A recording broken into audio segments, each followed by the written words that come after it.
Assalamualaikum warahmatullahi wabarakatuh. Kawan-kawan, hari ini saya ingin kongsikan 4 sifat mulia Rasulullah SAW, iaitu Siddiq, Amanah, Tabligh dan Fatonah. Siddiq bermaksud sentiasa benar. Rasulullah SAW tidak pernah menipu.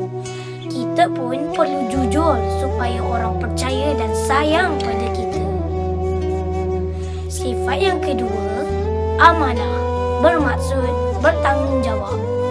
Rasulullah SAW digelar Al-Amin kerana boleh dipercayai.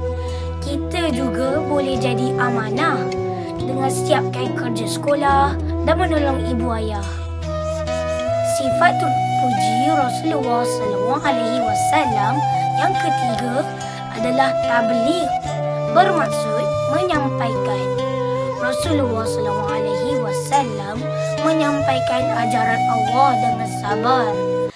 Kita boleh ikut dengan menyampaikan perkara baik kepada kawan-kawan. Akhir sekali, sifat terpuji Rasulullah SAW adalah Fatonah, yang membawa maksud bijaksana. Rasulullah SAW sangat cerdik. Kita boleh mencontohi dengan rajin, belajar dan membuat pilihan yang baik. 4 sifat ini menjadikan Rasulullah SAW teladan terbaik.